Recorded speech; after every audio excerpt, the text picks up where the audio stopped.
2023年的7月，肯尼亚内罗华一个白色的金属球前，人们排队把眼睛凑上去，机器发出滴的一声，钱包里边多了25个 WLD 的加密货币，当时的价值大概是50美元。这个项目呢叫做 WorldCoin 世界币，他想做的是给全球80亿人每人发一张加密身份证，有人呢叫它人类的护照，也有人骂它数字监控。肯尼亚法院已经判他违法，要求删除所有的数据，而设计这套系统的人是现在掌控 OpenAI 的那个人 Sam Altman。Orb is a way to uniquely identify real people in a new privacy-preserving way, and by doing that, create a massive network that people can use as financial services infrastructure, proof of person infrastructure, whatever it takes. So that's how it does it. 大家好，欢迎来到加密星球周故事会。听到 Sam Altman 这个名字，大家脑子里马上会出现 AI、ChatGPT， 但我们今天重点是 Sam Altman 在加密世界的豪赌，一场关于谁是人类的终极实验。掌控最强 AI 的人为什么要用区块链给全世界的人扫眼睛？ AI 的高度中心化和加密世界追求的去中心化，这两件事看起来完全对立的事情，怎么会出现在同一个人身上？这个就是我们今天要一起拆开的故事。2023年的11月，拉斯维加斯 F1 赛道旁边 ，Sam Altman 接到了一通电话。OpenAI 的董事会说：“你别解雇了。”不到10分钟，他从 AI 世界最有权势的人变成了被自己公司踢出局的创始人。接下来的5天，700多名员工集体闭工，微软张开双臂要把他的整个团队打包带走，董事会全线溃败。5天之后呢 ，Sam 满血复活，重新做回 OpenAI CEO 的位置。这场宫斗呢，证明了一件事 ：Sam Altman 已经不只是一个普通的 CEO， 他手里边呢握着 AI 时代最稀缺的3样东西：算力、数据和游戏规则。但就在被炒的4个月之前，他在肯尼亚干了另外一件事，拿着一个银色的球给几十万人的眼睛拍照，然后呢往他们的钱包里边塞了一些代币进去。这么一个已经掌控最强 AI 的人，为什么还要同时去做全球身份验证呢？ OpenAI 和 WorldCoin 这2件事到底有什么关系？一边是 OpenAI 现在能写文章、画图、模仿人类说话，未来要做 AGI， 也就是超越人类的超级智能人。另外一边呢是 WorldCoin 在做全球的身份系统，要区分谁是人类，谁是 AI。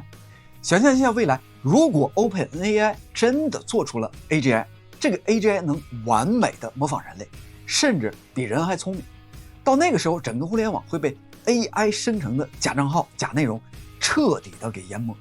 谁来证明你是一个真人？答案呢，可能就是 World ID。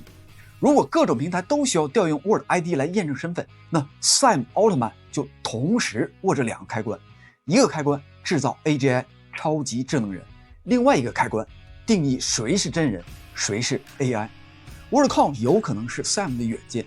Sam 在 OpenAI 公司制造 AGI， 他比任何人都清楚 AGI 到底会有多强大，也会带来多大的混乱。他知道当 AI 能够完美模仿人类的时候，身份会成为最稀缺的东西。所以呢，他提前做 World ID 不是因为野心，而是因为他看到了别人没有看到的危机。就像当年造原子弹的科学家，他最清楚为什么需要核不扩散条约。他们不是要限制科技的进步，而是要防止失控。但即使他的初心是好的，这个权力组合本身就是一个巨大的风险，因为同一个人同时控制 AI 的生产和人类的定义，这个就意味着他既能够制造混乱，又能够定义秩序。今天他可能是善意的，但这套系统如果被滥用呢？如果他的继任者不是善意的呢？如果有一天 World ID 成为了没有他你就不算人类的唯一的标识呢？所以关键不是 Sam Altman 是好人还是坏人，关键是我们该不该让同一个人同时握住这2个按钮。这个问题呢没有简单的答案，但要理解这个问题的复杂性，我们必须得先搞清楚，在未来超级 AI 的时代，身份到底意味着什么？为什么 Sam Altman 会觉得给全球80亿人发一张加密身份证是一件值得押上职业生涯的事儿？要回答这些呢，我们得从 AI 时代最大的那个底层的矛盾讲起：谁算是真人？在 AI 的时代，身份到底意味着什么呢？传统时代最大的矛盾是有没有钱，但在 AI 的时代，最大的矛盾是变成了谁是人类，谁不是。这个听起来有点科幻，但其实它正在发生。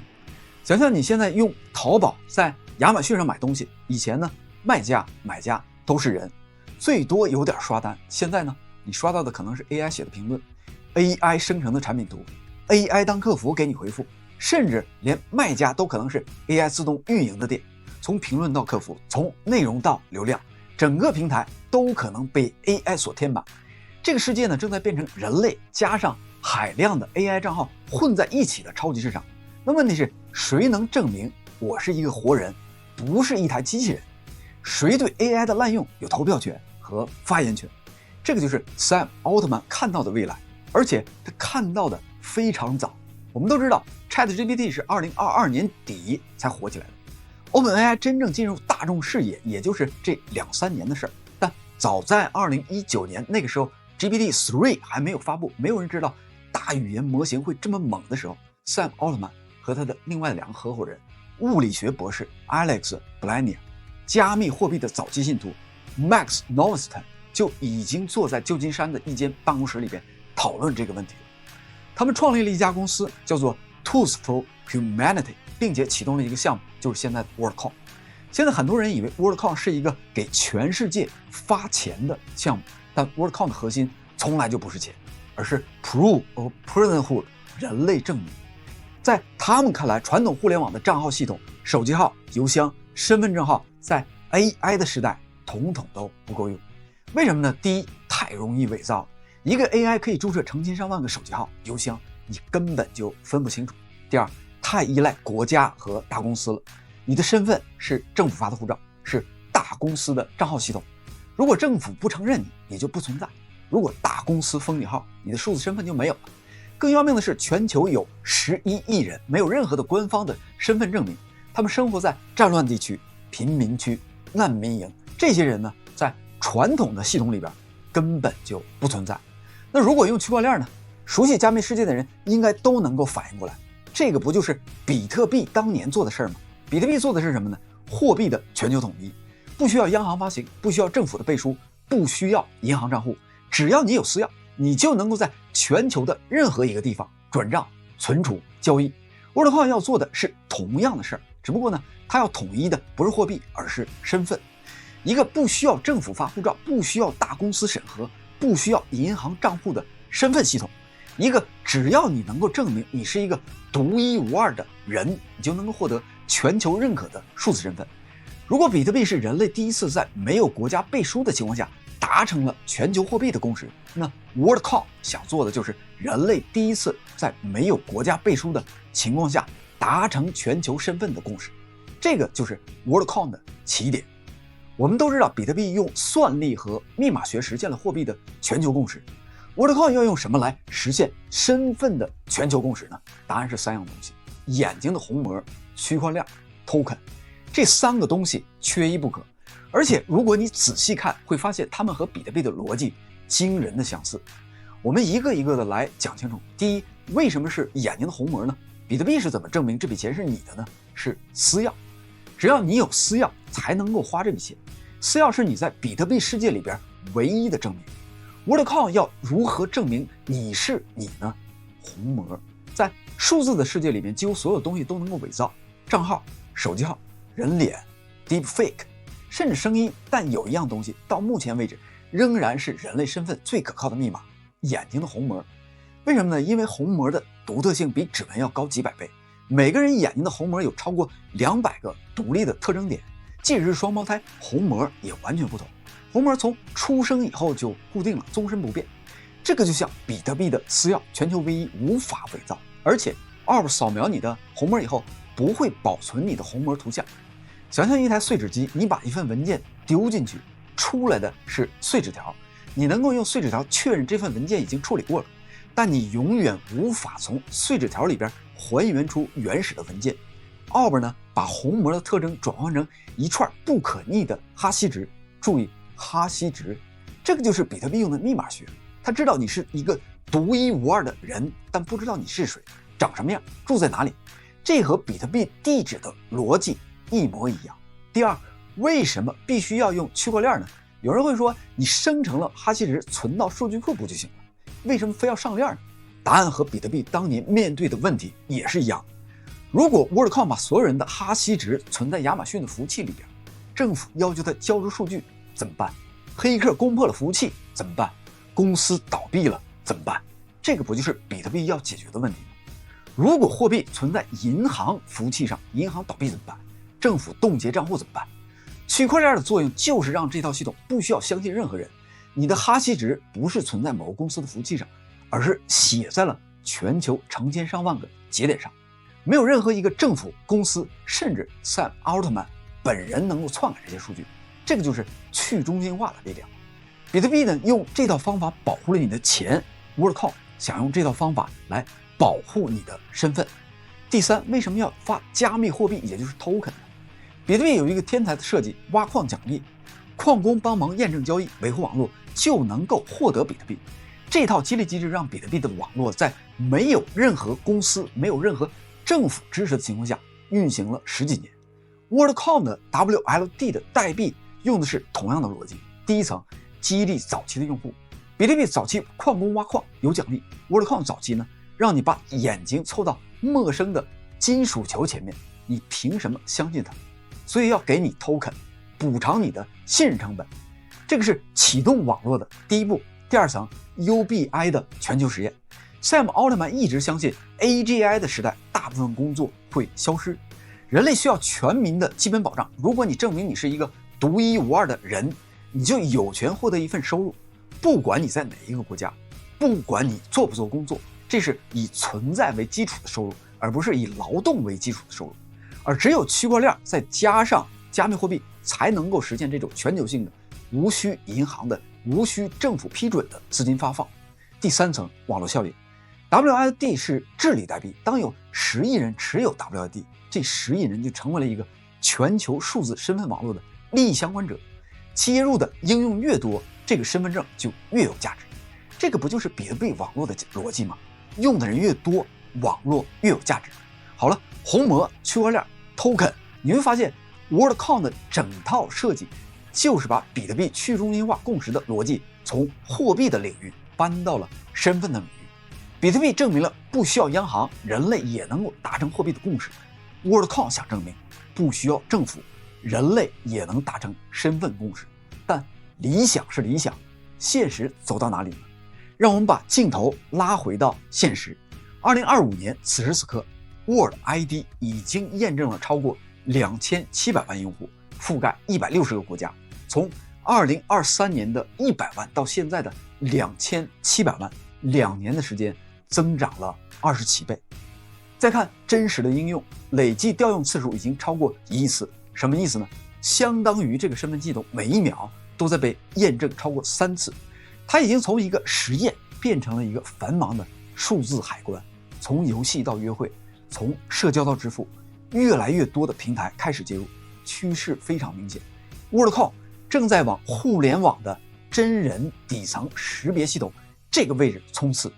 未来呢，也许你会发现，想参加游戏比赛需要 World ID， 想在约会软件上证明你不是一个骗子 World ID， 想参与道的投票 World ID， 没有这个 ID， 你可能连门你都进不了。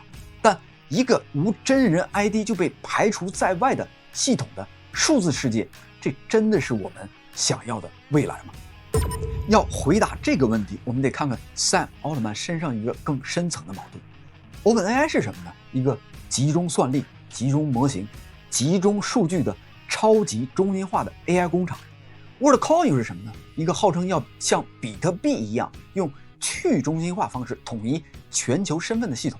同一个人怎么制造最中心化的 AI， 又做最去中心化的身份呢？这个就像一个人既开赌场又垄断验钞机的供应，既当球员又当裁判。这个矛盾它不是表面的，而是结构性的。我们一层一层的拆开来看。第一层矛盾，去中心化的理想相对中心化的现实。还记得我们刚才讲的比特币的类别吗？比特币之所以成功，是因为它真的做到了去中心化，没有一个公司控制矿机的生产，没有一个人能修改比特币的协议，没有一个政府能关掉比特币的网络。WorldCoin 呢，支持者说 World ID 不存原始的虹膜图，只存零知识证明，应用只能验证你是真人，无法知道你是谁。比起把身份证、手机号交给平台，这个已经好很多了，而且所有的数据都上链，公开透明，任何人都能够验证。但批评者问 Orb 的设备谁在造，虹膜数据谁在收，协议升级谁说了算，代币分配谁来决定？答案都是公司。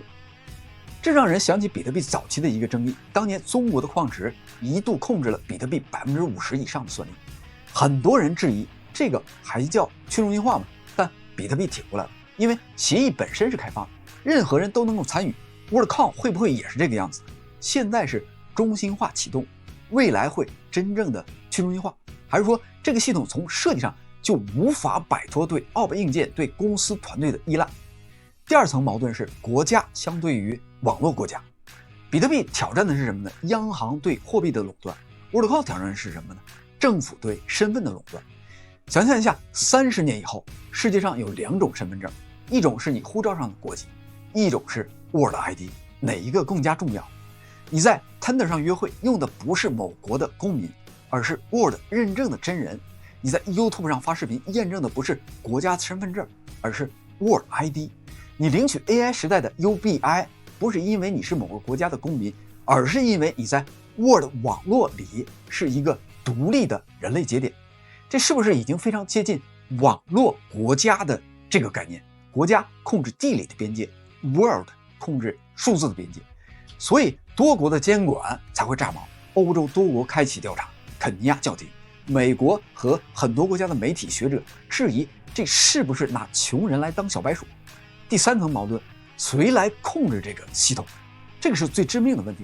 如果 World ID 真的成功了，成为全球身份基础的底层的设施，谁来控制它？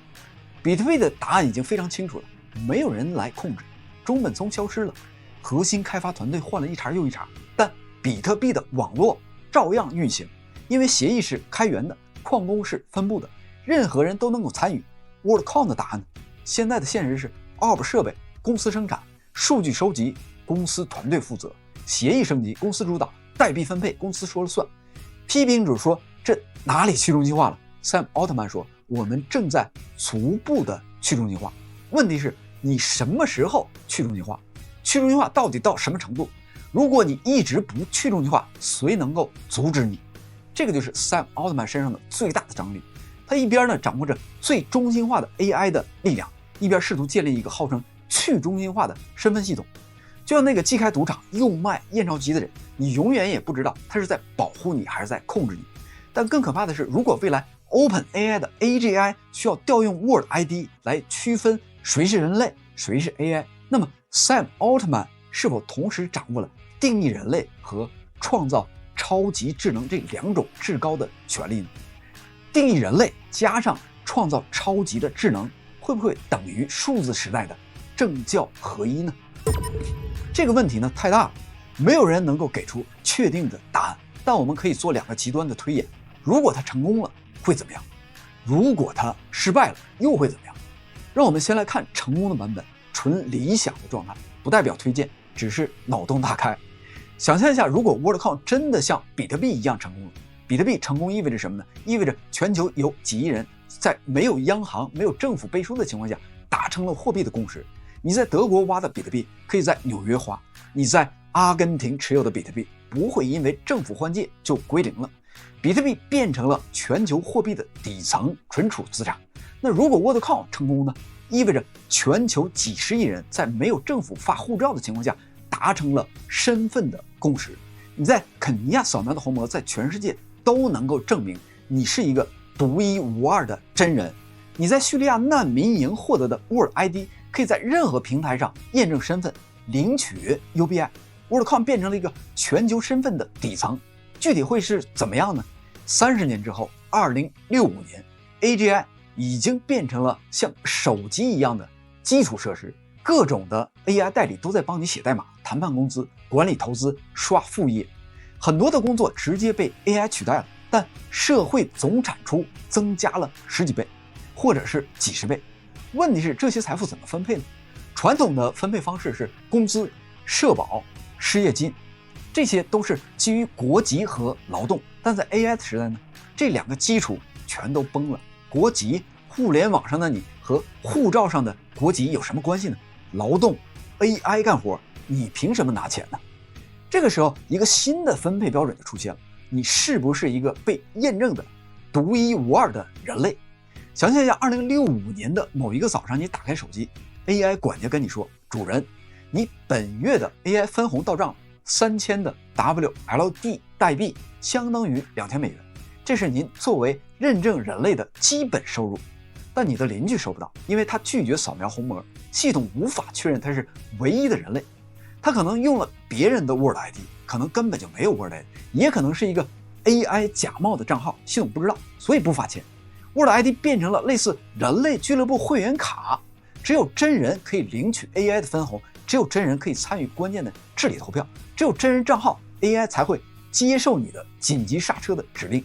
Word ID 变成了人类和 AI 之间的安全垫，这个就像比特币给了你金融的主权， Word ID 给了你身份的主权。而在你感知不到的地方，加密资产已经悄悄地变成了基础设施。对普通人来说，你可能只是在用一个 AI 超级的 App， 但背后跑的呢是一个由加密网络驱动的世界结算层。就像你今天用微信支付，你不知道背后是银联清算的网络；你未来用 AI 分红 App， 不知道背后是 Word ID 再加上区块链。到那个时候，今天的加密世界流动性的挖矿 DeFi、GameFi、命币会被人们看作早期的金融实验，而 World 这种身份再加上 UBI 的尝试，会被看作第一次真正把区块链拉到文明级制度实验的高度。就像比特币证明了不需要央行，人类也能够达成货币的共识 ，WorldCoin 证明了不需要政府，人类也能达成身份的共识。你可以讨厌它，可以质疑它，但你不能否认这是一个前所未有的维度。到那个时候，加密货币不再只是炒币，而像互联网一样变成了看不见的基础设施。这个就是理想版本的未来。但如果失败呢？失败并不是说币价跌了90%，那在币圈根本就不算个事儿。真正的失败是两件事。第一呢，是给去中心化身份这条路判了死刑。比特币的早期也有很多人质疑去中心化这个不可能的，政府会封杀你。但比特币挺过来了，证明了去中心化货币是可行的。这个给后来的以太坊稳定币铺了一条路。但如果 WorldCoin 失败呢？以隐私灾难、数据泄露、监管强杀而收场。那未来的几十年，任何人想再做去中心化的身份，都会被一句话拍死：你这是 WorldCoin 的2.0，算了，不要祸害人类了。这条路可能会被封死非常久。第二呢，身份被传统的巨头彻底的给垄断。比特币失败会怎么样呢？央行和大银行继续垄断货币。WorldCoin 失败会怎么样？政府和大公司彻底垄断身份。市场空出来的位置不会永远空着的。大型的互联网公司用你的手机号、人脸、行为数据给你做平台级的人格画像，国家级的数字身份系统完全由政府控制的生物识别库。那个时候，人们会彻底失去一个机会，用开放协议再加上公共的链建立全球层级的人类身份。比特币证明了货币可以去中心化。如果 WorldCoin 失败，可能会让人相信身份永远无法去中心化。Web3 在 AI 的时代的底牌就少了非常关键的一张。成也好，败也罢， WorldCoin 都在做一件前所未有的事儿，把加密世界从金融实验室推到了文明级制度实验的高度。说到这里呢，你可能会问，所以我们到底应该怎么看 Sam Altman 这个人？他根本就不是什么简单的科技大佬，他身上有好几层的身份。YC 的前掌门人，最懂创业者和资本叙事的人之一， OpenAI 的 CEO， 把 ChatGPT 推向全世界的人， WorldCoin 的共同的创始人，正在推动全球最激进的加密身份实验。在不同的人的眼中，他是 AI 时代的英雄，把强大的能力开放给普通人。资本的代言人把 OpenAI 从公益组织推向了商业的帝国。人类身份的构建师试图给80亿人发一张 Word 护照，也是最危险的那种，同时掌握着 AI 能力、身份系统和资本资源。如果用一句话来形容他现在的处境呢，他既在为人类未来搭桥，也在玩一场任何一步走错都可能毁掉信任的高难度的游戏。对我们这些普通人来说，最重要的不是站队，觉得他是救世主还是大反派，而是问几个关键的问题：我们的生物信息值不值得用几个 token 去换？这种全球的身份系统，谁有权改规则，谁能关掉？如果有一天 AI 必须通过人类身份证才能够使用，那这个身份证是不是应该尽可能的开放、透明、可监督？从加密世界的角度来看 ，Worldcoin 不等于未来一定成功， Sam Altman 更不等于加密世界的救世主，但他的确给我们抛出了一个时代级的问题：在 AI 开始重写世界的时候，人类怎么证明我是我，同时呢又不把一切给交出去？好的，我们今天讲的不是一个科技圈大佬如何暴富，而是在一个 AI 可以批量生产假人的时代，加密身份能不能成为人类最后的自证武器？ Sam Altman 只是一面放大镜，透过它呢，你能够看到国家和网络的博弈，中心化 AI 和去中心化协议的冲突，人类如何在算力洪水到来之前给自己留一条有尊严的退路。